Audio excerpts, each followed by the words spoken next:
Bob, sitting here in Manila, the rest of the world has its eyes focused on the United States during this challenging economic times.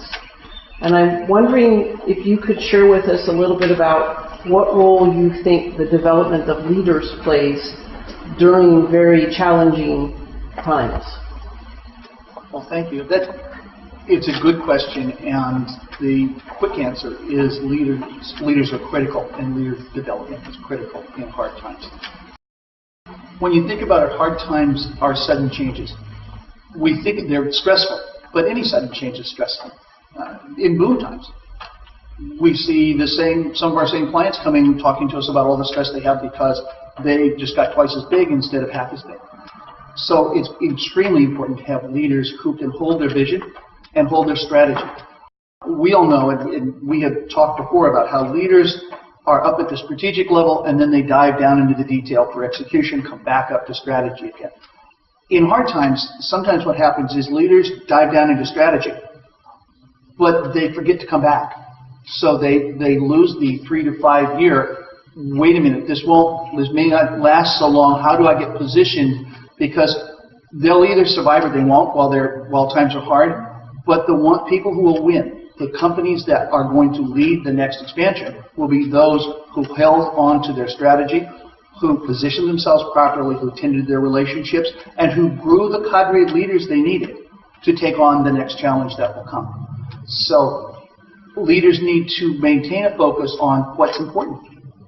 What are we doing now? What's important? Not just, I have to cut the budget, I have to cut the budget, I have to cut the budget, but what are the 4 or 5 most important things for us to do? And then other things will fall away.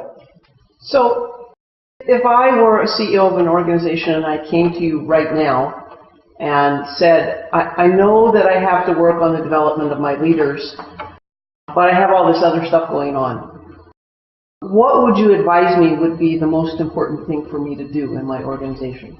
Well, there would be a series of things. One of the things I would say is you must take care of your team. They're working very hard. In some cases, they've taken on more jobs than they had. So we need to keep them from getting both physically and emotionally exhausted. We need to allow them to slow down, and we need them to delegate wherever they can. This is not a time to pull functions in. This is a time to push functions out, to give away things so that people can take them on, and the people that are in your key positions are doing and paying attention to those very important things that will ensure that your company weathers the crisis and then is able to move forward. That's really interesting, because for me that would probably be a counterintuitive behavior. When people get nervous about something, my observation is their tendency is often to pull things back in. So how would you get people to do that? How would you support people to do that?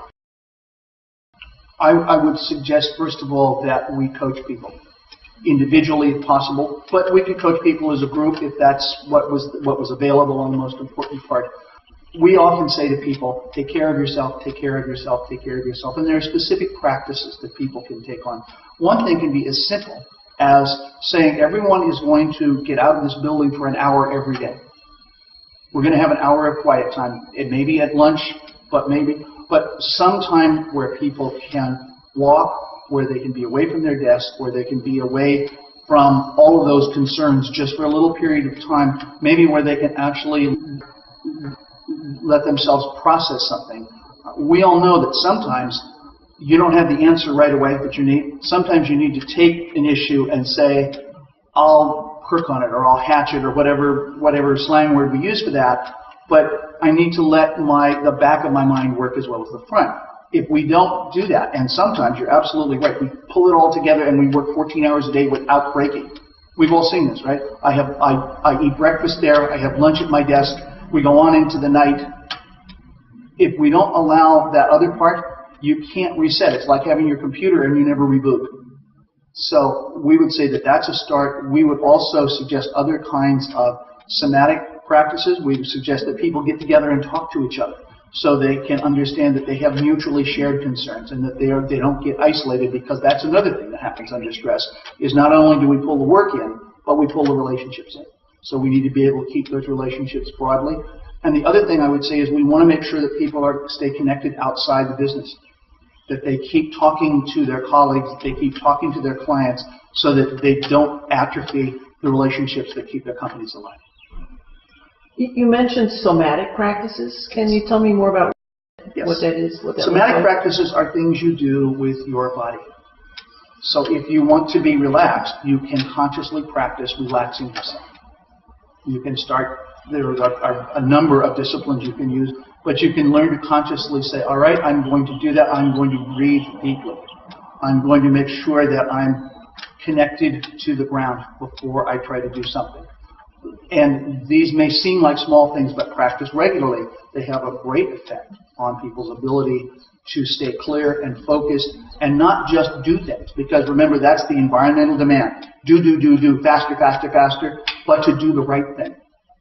So one of the things we would say is, if you're faced with challenges and you can do the effective thing, the right thing, if you can have that task be with the right person at the right time, and if your request is clear, you will be far better off than if you simply scatter things out to the winds without thinking about it or being able to be more reflective and considerate. And your hypothesis here, your proposition is that somatic practices are actually going to make me make better judgments as an executive? Yes. Yes. Wow. Absolutely. Absolutely. We think that that will help. That's not the only thing. We would suggest that you be rigorous in your language, that you make requests that other people can understand that they can do, that they know when they are done without you, so that there's a time element. It's clear when that request is complete. So when you set someone about a task, they can take it on, and without you having to keep following up and bothering them about it, they can go, oh, okay, if I have these 3 things done by Tuesday, then that task, I'm done, and I did a good job. That's very important, in part because it helps to reduce the amount of effort that it takes to get something done in a demanding environment.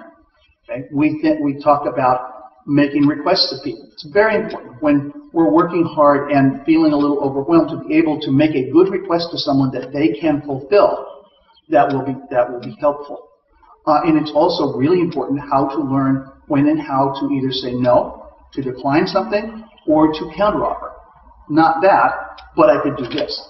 All of these things will make that executive team far more effective.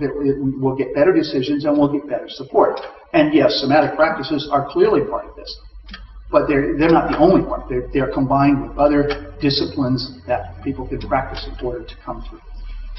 So the things that you described to me sound like they could overall reduce the stress and kind of increase the thinking ability of an executive team. That's been our experience. We've used these and we have been remarkably successful with clients in that way. Well, that's great. Thank you very much. Thank you.